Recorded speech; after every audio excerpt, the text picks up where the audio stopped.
자, 그럼 이어서 우리 세안도랑 광야를 보시면 되겠습니다. 자, 빈칸을 먼저 채워보도록 할게요. 세안도 부분입니다. 첫 번째 빈칸은 청솔, 두 번째는 희망적, 세 번째 빈칸이 나와 있는데요. 생명력을 상징하고 굳은 의지와 희망의 표상이니까 청솔이죠. 그리고 새로운 희망인데요. 요거는 이제 뭔가가 떠오른다 라는 거니까 저번에 필기를 잘했으면 답이 바로 나오네요. 마지막에 있는 꼭두선이 빛. 이게 지금 자리가 너무 좁죠? 칸이 너무 작아요.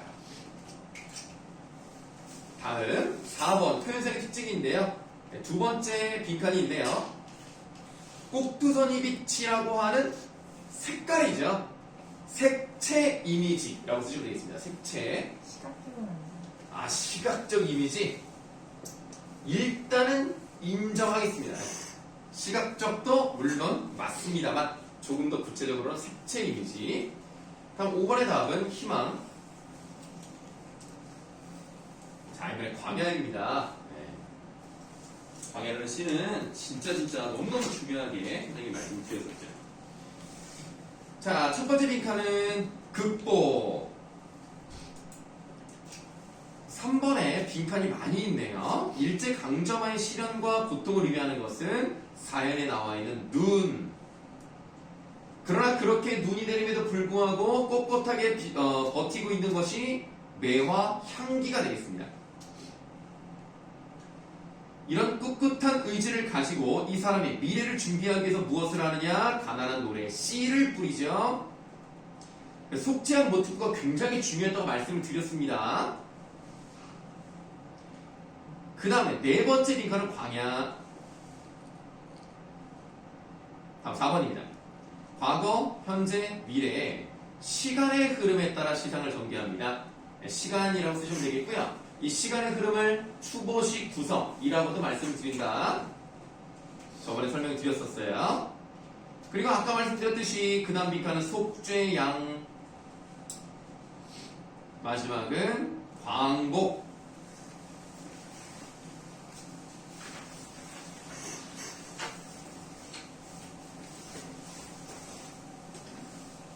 자, 이제 객관식으로 가겠습니다.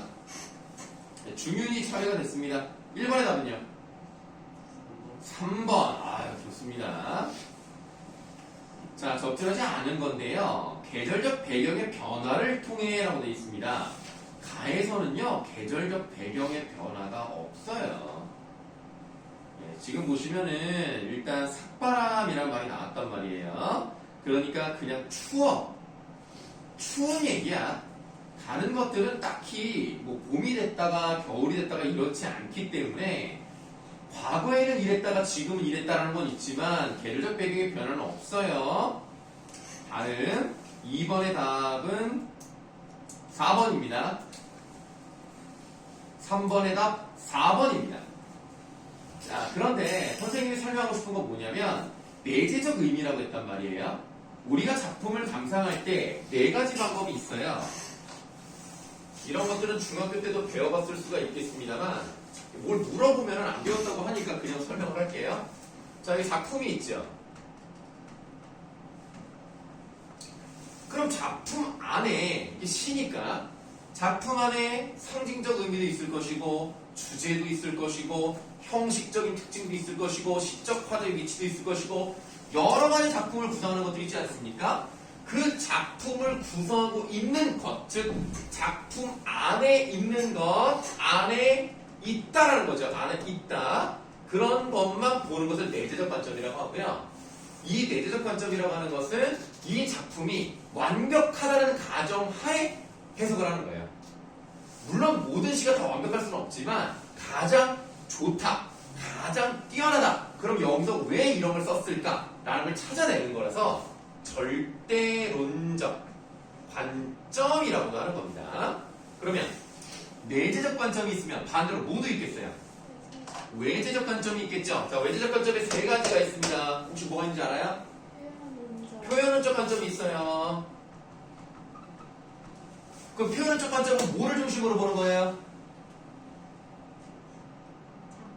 그렇죠? 작가가 어떤 삶을 살았는지, 어떤 체험을 했고, 어떤 사상을 가지고 이런 글을 쓰게 되었는가, 그렇게 표현을 어떻게 해냈는가, 작가의 생애나 작가의 배경을 중심으로 해석하는 것들이 있어요. 그래서 예를 들면 이육사 같은 경우는 어떤 삶을 살았는지 우리가 보는 거야.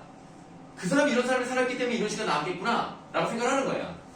자, 표현론적 관점이 있었고요. 그 다음에 또 뭐가 있느냐, 반영론적 관점도 있는 거예요. 이거는 뭐를 보느냐, 그 당시 시대나 사회의 모습을 중점으로 해석을 하는 거예요. 일제강점기나 산업화라든가 전쟁이라든가 이런 걸 중심으로 보고요. 또 하나, 네, 좋아요. 효용론적 관점이라고 하는데, 우리가 앞으로 국어 시간에 문학적인 거 말고도 독서라는 게 또 있잖아요. 우리가 일반적으로 비문학이라고 합니다. 독서지문 풀 때 사회문화라든가 인문예술이라든가 이런 쪽에서 효용이란 말이 많이 나와요. 그럼 효용이 뭐냐? 어느 정도 나에게 효과가 있느냐, 쓰임이 있느냐. 그렇기 때문에 이거는 누구 중심? 독자에게 어떤 영향을 미쳤는가. 예를 들어서 내가 이 글을 읽고 어떤 점을 깨달았어, 이런 점을 알게 되었어 라고 하는 것이 바로 효용론적 관점이라는 겁니다. 이 파란색으로 쓴 것은 바깥에 있는 것이기 때문에 외, 제, 저 관점이라고 하는 거예요. 이 정도는 한 번 정도는 설명을 드려야 될 것 같아서 이 기회에 말씀을 드렸습니다.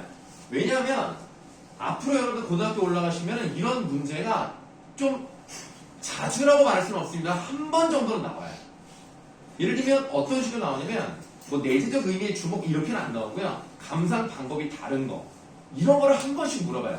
1학년 때는 1학기 때 한 번 정도는 나올 만한, 그리고 그 뒤로는 잘 안 나와요. 좀 알아두시면 도움이 되겠습니다. 어제 오늘 날씨가 많이 추워요. 춥다고 감기에 걸리는 것은 아니지만 추우면 감기 걸릴 확률이 높으니까 언제나 조심하시고, 지금 뭐 코로나랑 독감이랑 뭐 여기저기 뭐 다 난리야. 그러니까 여러분들 항상 학교에서 학생들과 함께 있는 시간이 길기 때문에 마스크 잘 쓰시고, 춥게 계시면은 면역력이 약해지니까 좀 이렇게 따뜻하게 잘 먹고 그러셔야 돼요. 공부의 기본은 체력입니다. 자, 그래서 3번의 답은 4번이었고요. 이제 4번의 답은 5번입니다. 참 좋은 문제였습니다. 결국 뭐예요? 속죄양 모티프를 찾으면 되는 거였다는 겁니다. 자기 희생을 통해 무엇인가를 이루고자 했던 그런 모습을 보여주고 있다는 것이죠. 자, 그러면 우리가 보기 5번을 한번 보도록 할게요. 저번 시간에 선생님이 뭐라 그랬냐면 이육사, 윤동주 이 두 사람에게 속죄양 모티프가 잘 나온다는 말을 기억하시는 사람도 있을 겁니다. 윤동주 십자가인데요. 괴로웠던 사나이, 행복한 예수 그리스도에게처럼 십자가가 허락된다면, 저번 시간에 여러분들 한번 갑자기 선생님이 급발진을 해가지고 여러분 예수님만 믿으면 천국 갈 수 있습니다. 여러분 믿습니까? 한 거 기억나십니까? 그랬을 때 여러분들 예수가 여기 이 땅에 왜 오셨다고요? 여러분들의 죄를 사해 주기 위해서 예수가 이 땅에 내려오셨다. 어떻게 죽음으로써 십자가에 못 박혀 죽음으로써 피를 흘림으로써 여러분들의 죄를 용서해 주기 위해서 속죄양으로 오셨다 라는 말씀을 드렸습니다. 지금 여기도 마찬가지로 윤동주가 그런 말을 하죠. 왜 예수는 괴로웠을까요? 십자가에 못 박혀 죽었으니까 얼마나 고통스러웠겠어. 근데 왜 행복합니까?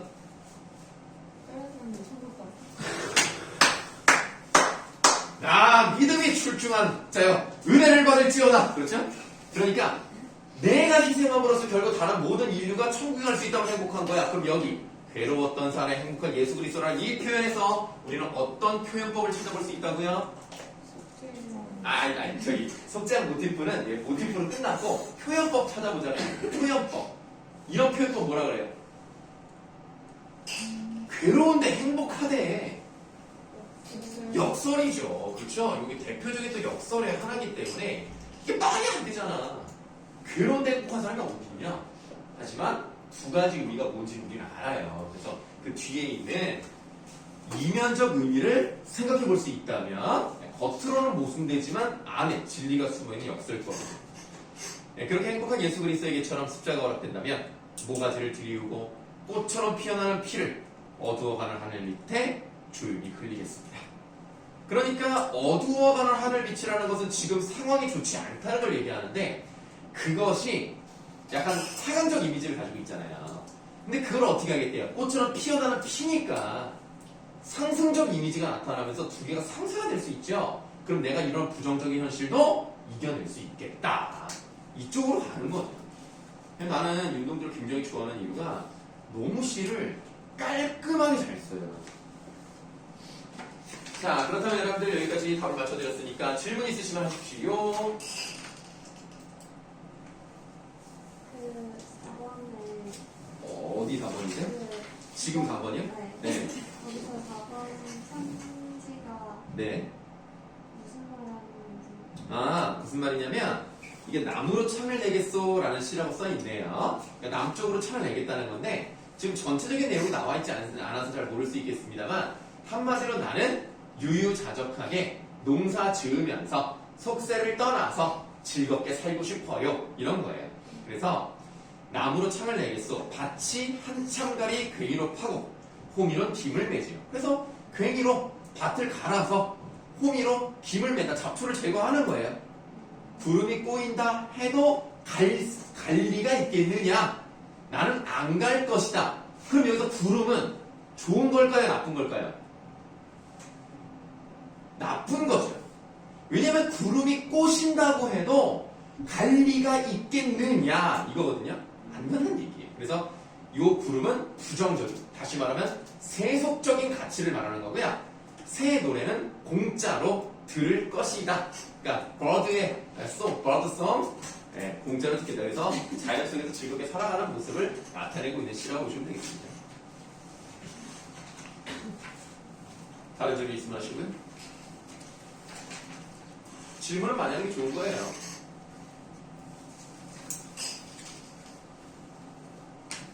오늘 내가 여기 객관식이 총 몇 문제야? 8문제 중에서 8문제 다 맞춘 사람. 어렵긴 어려운 거구나. 7? 안 물어봐야지.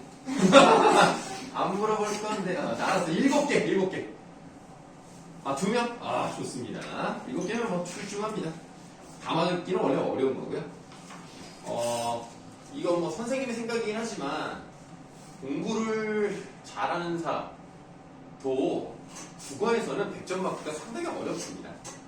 국어는 좀 그렇습니다. 그래서 이게 하나 틀린 사람하고 다 맞은 사람하고는 그 4점, 3점면 이 차이가 아니에요. 사실은 10점 이상 나는 거라고 봐도 돼요. 100점을 나갔다는 것은 정말 대단합니다. 정말 박수를 받아야 돼. 물론 하나 틀려도 물론 잘한 거지. 2개 틀려도 잘한 거지. 1등급 나왔다 너무 잘한 거지만 100점은 좀 의미가 달라요.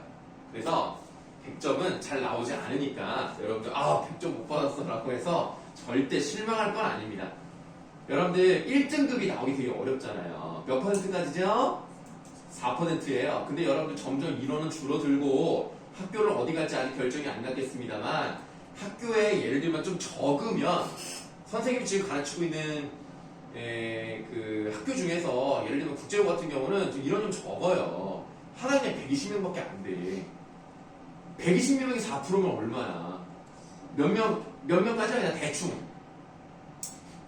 네. 4명. 4.8이니까. 4명밖에 안 나는 거야, 1등급이. 그게 받기 쉽겠냐?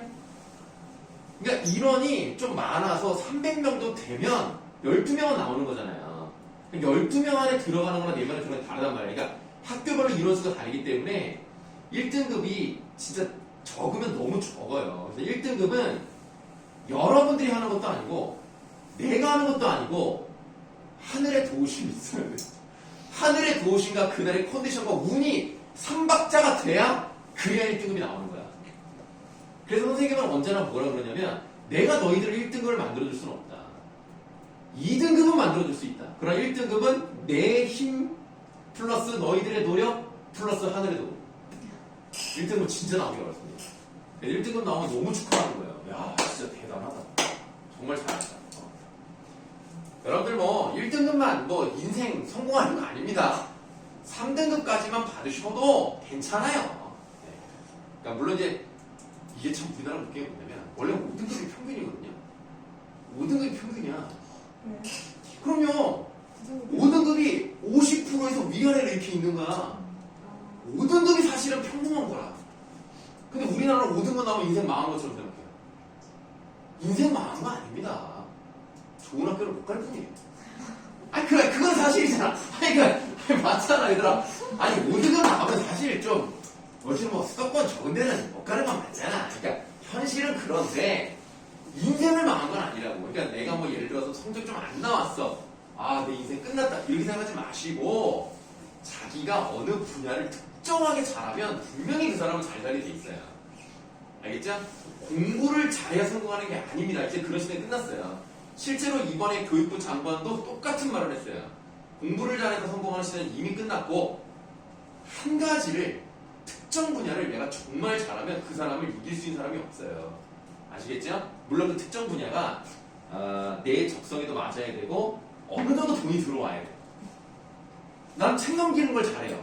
이거는 사실 적성이 너무 좋지만 책을 넘기다고 돈을 많이 버는 건 아닌 것 같잖아. 그러니까 그런 것을 이제 좀 이용해서 뭐 이제 좀 약간 직업이라든가 이쪽으로 좀 발전시키면 정말 좋긴 한데 좀 그렇다는 얘기예요. 그래서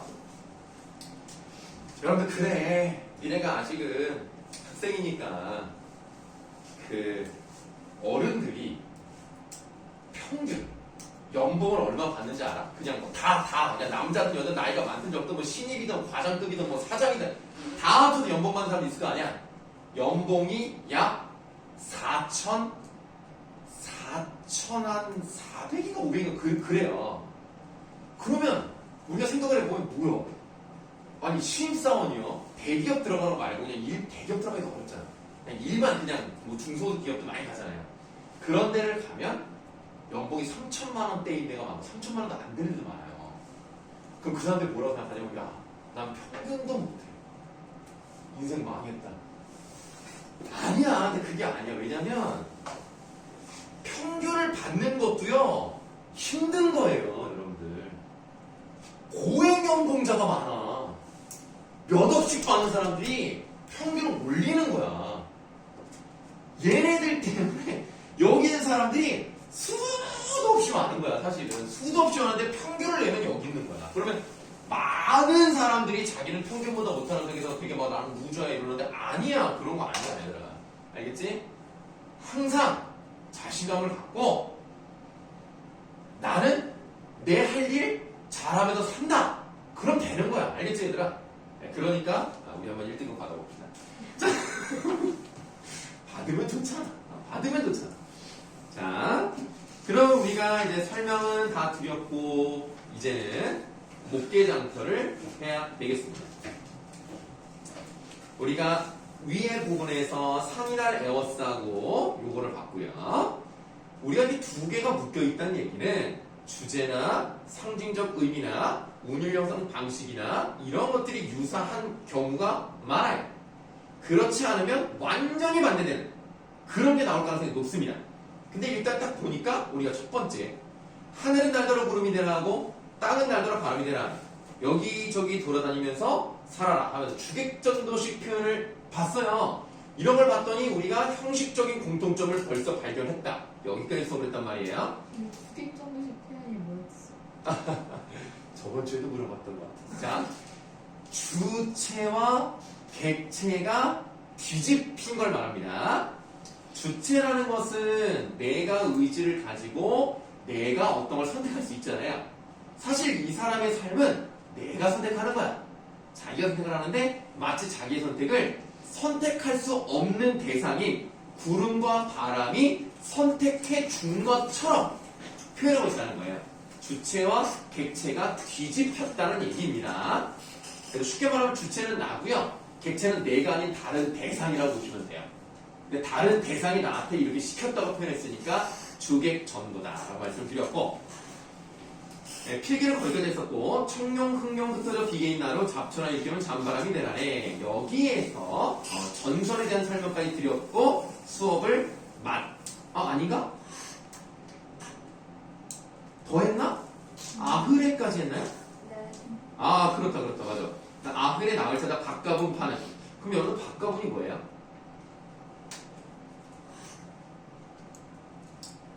화장품입니다. 화장품이에요. 그래서 밥가분을 파는, 그리고 밑줄 안 했죠? 네. 그럼 이제 할게요. 가을볕도 서러운 박물장수 대란에. 자, 박물장수라는 사람이 뭐냐? 여러 가지 물건을 가지고 다니는 보따리 장수 정도로 생각하시면 되겠는데, 보따리 장수 중에서도 밥가분을 판다라고 표현이 돼 있잖아요. 이 사람은 지금으로 따지면 뭐라고 해야 되나? 방문 판매라고 해야 되나?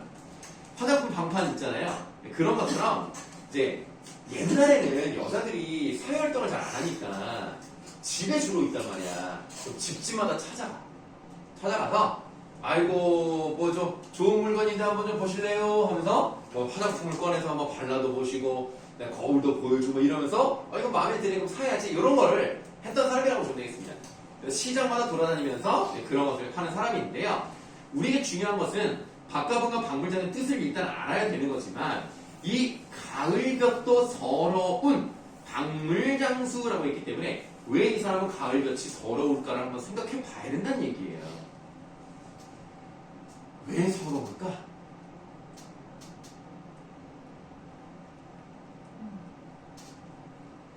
그래, 예진아. 왜 서러울까?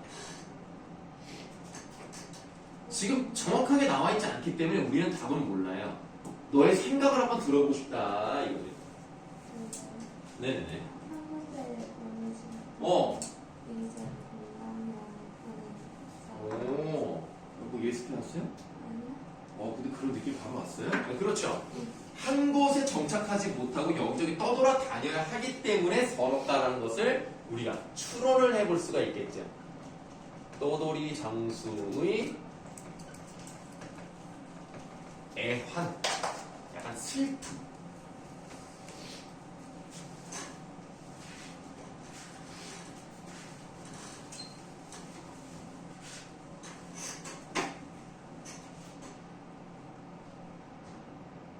자, 가을볕도 서러운 박물장 대란에. 그 다음을 보세요. 산은 날더러 들꽃이 되라하고 강은 날더러 잔돌이 되라하네.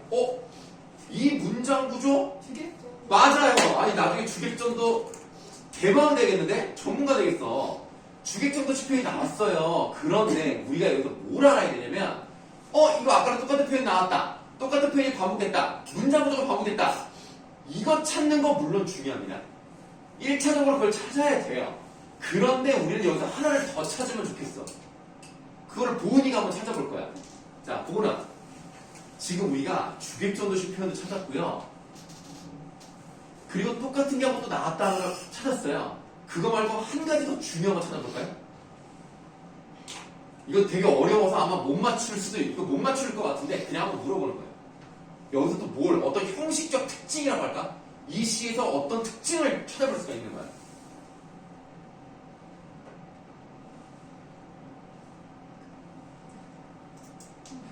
모르겠어요. 모르겠어요? 그럼 뭐 할 수 없이 중윤이가 한번 해봐야겠네. 생각해봤습니까?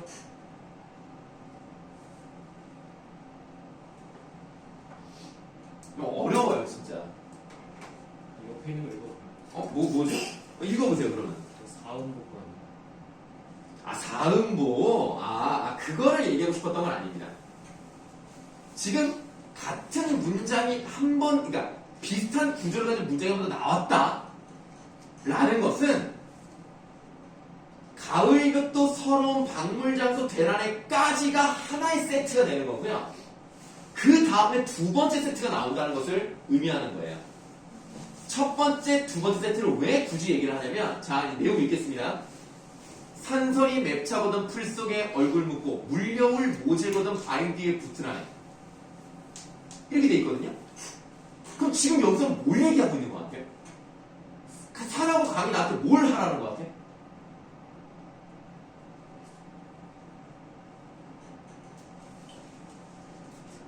알았어요. 그러면 우리 들꽃에다가 괄호 해볼까요?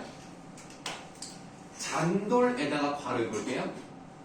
지금 이 괄호친 부분은 저 위에 구름과 바람과 다르게 표시를 했어요. 구름과 바람은 방랑, 유랑을 의미한다고 그랬어요. 그럼 들꽃과 잔돌은 뭘 의미하겠습니까? 정착을 의미하는 거예요. 우리가 시의 구조를 파악하기 위해서 이런 단어를 잘 보셔야 되는 거예요. 윗부분은 떠돌이에 대한 얘기고요. 아랫부분은 정착에 대한 얘기가 나오는구나. 자, 산설이 맺차거든 풀 속에 얼굴을 묻으래요. 그럼 산설이 좋은 거야, 안 좋은 거야? 안 좋은 거야, 세모에.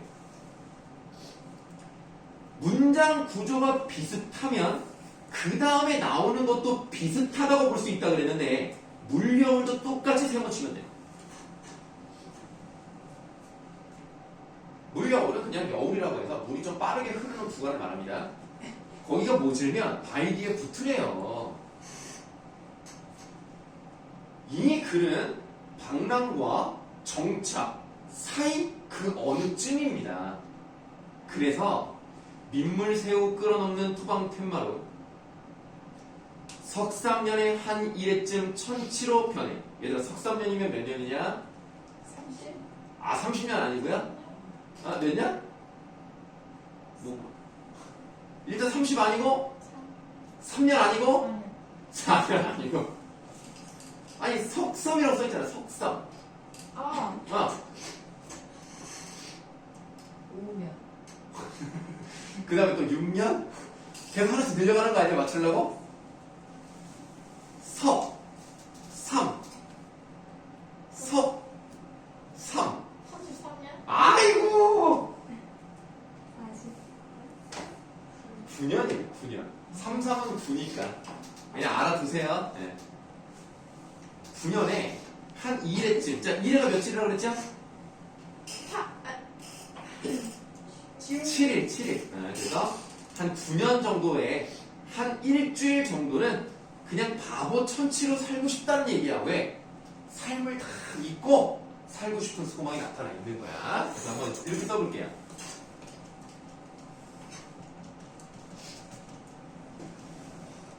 삶의 애환을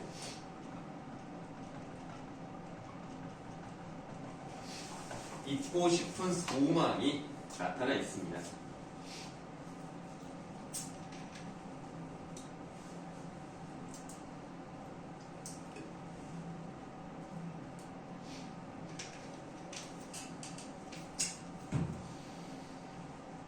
자, 짐 부리고 앉아 쉬는 떠돌이가 되라네. 그럼 떠돌이는 동그라미 해야 되겠어요. 왜냐면 우리가 저 위에다가 구름과 바람의 동그라미를 했으니까 같은 의미로 봐야 되겠죠?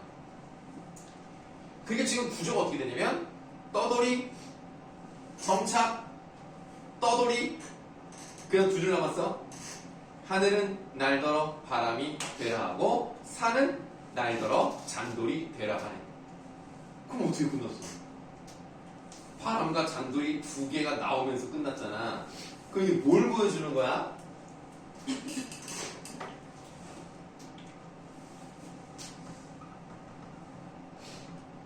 방랑과 정착 사이에서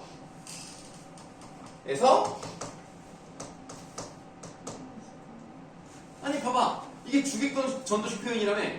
그럼 사실은 내 마음인 거 아니야.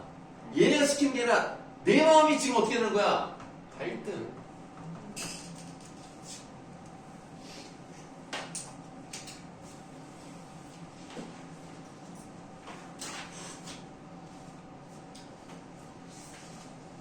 여러분 중학교 때랑 비교하면 좀 어때요? 좀 많이 어려워요? 네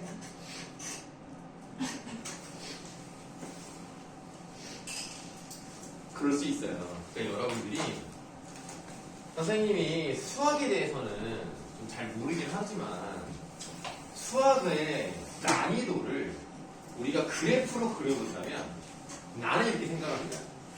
수학은 이야 이렇게 간다고 생각해요. 국어는 어떻게 가냐면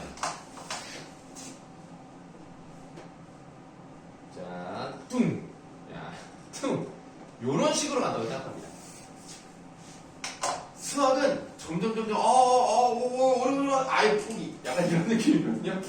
국어는 괜찮다 뭐 국어까지 할만하네.